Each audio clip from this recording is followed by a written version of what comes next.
Muy bien, bueno, estamos de vuelta. Creo que ingresamos todos. ¿Me escuchan por las dudas bien? Sí, profe, perfecto.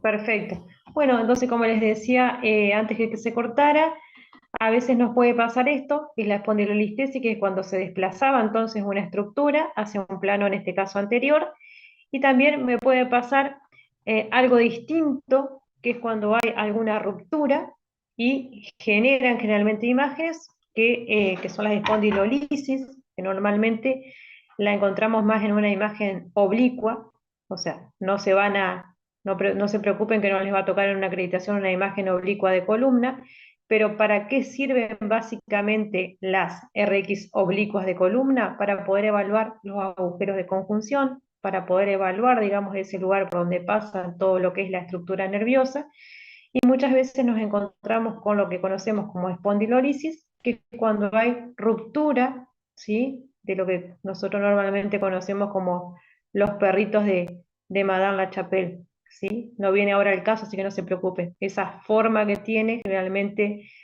que se adapta cuando hace el agujero de conjunción en una placa oblicua, en un plano oblicua, genera una imagen parecida a un perrito, y por eso son los perritos básicamente que se observan en las placas oblicuas. Eso es lo que, si algún día alguien quiere hacer neurología, por ejemplo, es una placa que se usa mucho para poder observar toda la parte nerviosa, básicamente, de lo que es columna. Volviendo a todo esto, es importante entonces evaluar esto que hablábamos con respecto a la actitud de la columna. La columna sabemos que tiene una determinada cantidad de curvas que básicamente están dadas en esa curvatura fisiológica normal para sostener el peso corporal. A veces esas curvaturas pueden estar exageradas o pueden directamente no estar presentes.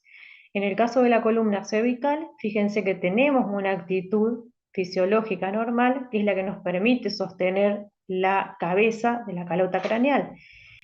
Cuando esa actitud, esa curvatura desaparece por una X razón, ¿sí?, normalmente la columna pierde esa curvatura fisiológica y se vuelve recta, como pasa en este caso, y normalmente esto hace que se altere por un lado la actitud, porque no está representando la curvatura habitual, y a su vez genera lo que conocemos como rectificación de la columna. Paciente que tiene una rectificación de la columna cervical, por lo general es paciente que tiene síntomas de mareo, vértigo, a veces puede tener hasta náuseas, adormecimiento de los miembros superiores. Todo eso se genera por la ausencia de una curvatura fisiológica normal que debería tener. Es un cambio en la actitud de la columna.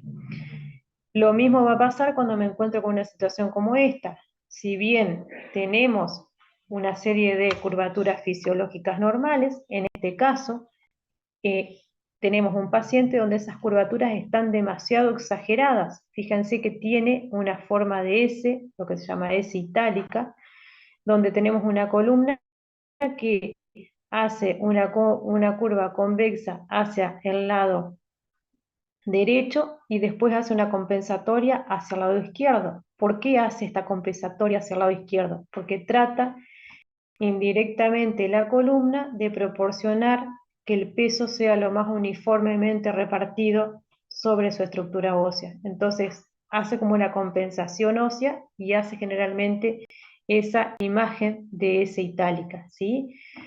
¿Qué es lo que me tiene que llamar la atención acá? Que tenemos las curvaturas totalmente alteradas, exageradas, no están respetando, digamos, la convexidad habitual, fisiológica habitual, y en este caso tampoco la está respetando, porque no es que está exagerada, sino que directamente desapareció la curvatura habitual que debería tener.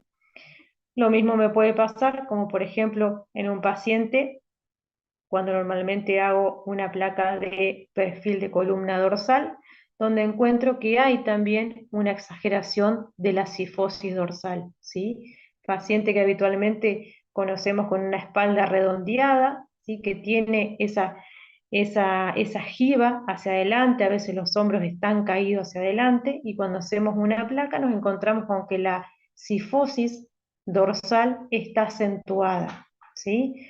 Posiblemente esto no le vaya a modificar al paciente en su caminar, va a poder caminar bien, no va a tener problemas. Lo que sí le va a generar es que cada vez va a sentir más dolor o va a sentir más mareos, o a veces en momentos muy avanzados puede llegar a hacer una compresión en todo lo que es la caja torácica, y bueno, va generando otro tipo como es, de síntomas. Bien, bueno chicos, entonces como para ir haciendo un resumen, tenemos que observar en la estructura ósea primeramente las densidades, que sean lo más uniformemente posible, lo más asimétrico. Cuando vemos alguna asimetría, marcar si es más radiolúcida o más radiopaca. Si es más radiolúcida me puede estar marcando que falta hueso, si es más radiopaca puede decir que me está sobrando hueso. Y ver la periferia, ver esos rebordes que sean bien definidos, que no hayan sido erosivos, que tenga una buena definición de sus contornos, que no haya algún crecimiento anormal, que no haya una solución de continuidad. Si hay esa solución de continuidad, marcar en qué sector está. Estamos hablando de huesos largos, es fácil, es extremo, proximal, medio, distal.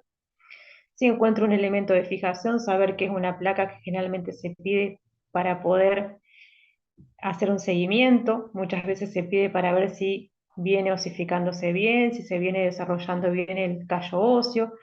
Y algo importante también es poder evaluar la actitud y la posición topográfica de la estructura ósea. A veces la estructura puede estar perfectamente, no puedo tener ningún tipo de cambio en la densidad, una periferia perfecta, no tengo soluciones de continuidad, y lo que sí tengo es una ubicación anatómica anormal, porque está en un lugar que no debería estar topográficamente, o puedo tener una actitud exagerada, como en este caso, que hace que la anatomía normal se vea comprometida, ya sea por exageramiento o por ausencia de una curvatura, como en el caso de la columna. ¿Podemos Chicos, referirnos, perdón, ¿podemos referirnos a que hay una alteración en la curvatura o cómo decimos? exactamente, podés decir que hay una, por ejemplo, en este caso, si te animás a decir que hay una alteración en la cifosis, sabemos que la columna tiene una cifosis dorsal. Después tenemos una lordosis lumbar. Si te animás a decir cifosis, o por ejemplo si estás en la columna una lordosis, perfecto. Y si no, directamente decís que hay una exageración en esa actitud por una curva exagerada básicamente que hay. Perfecto, gracias. Muy bien, Profe, le quiero hacer una consulta. sí, Respecto a la placa esa de la fractura pediátrica, la de tallo verde, sí, ¿a qué se refiere en sí lo de tallo verde? ¿Es cuando la fractura no va de lado a lado o por qué es que se llama así? exactamente. Vos, Cecilia, no sé si alguna vez has probado de agarrar ¿sabés por qué se llaman tallo verde? Si vos agarrás una rama verde, de la que sea, ¿sí? No sé, se me viene a la mente de un arbolito, lo que tengas en tu casa. ¿Qué pasa cuando vos lo querés quebrar a algo que está verde? O a ver el resto de los compañeros, ¿qué pasa? Se ¿Se quiebra? dobla y Se no se dobla. quiebra. Exacto, se dobla, se marca obviamente y vos la soltás y se vuelve a enderezar, pero cuando se endereza ya está totalmente marcada. Eso es una fractura en tallo verde, y por eso es una fractura que se hace en pediatría básicamente, porque no como el hueso todavía es elástico, porque no está totalmente osificado, nos permite hacer esto de flexionar, doblar, lo suelto, vuelve otra vez a su posición habitual, a veces con alguna anomalía. Fíjate que esto hizo una curvatura, pero no se alcanzó a quebrar. Es diferente al hueso del adulto, que ya tengo una osificación, una rama seca. Yo ahí sí la quiebro y puedo fragmentar en dos partes. Por eso se llama fractura en tallo verde, Cecilia, porque no alcanza a fragmentarse, sino a marcarse. Perfecto, gracias. Bien.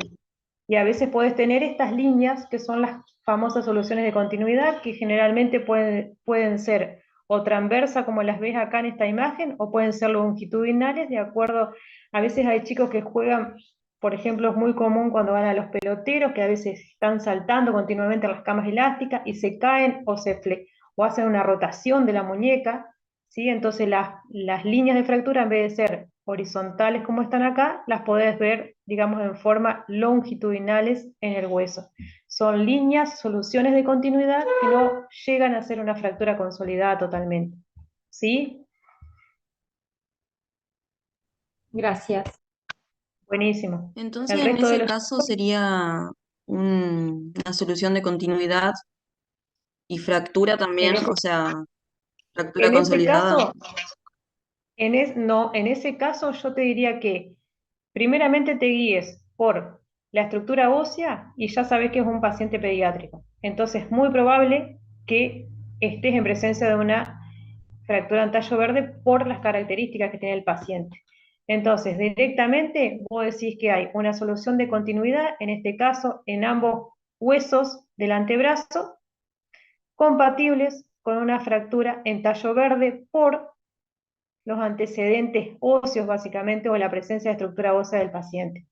Que seguramente vos cuando venís haciendo la lista de cotejo, en esa parte donde te dice qué tipo de paciente es, seguramente vos ya por esto le pusiste que es un paciente pediátrico, ¿sí? Porque vas viendo la estructura ósea.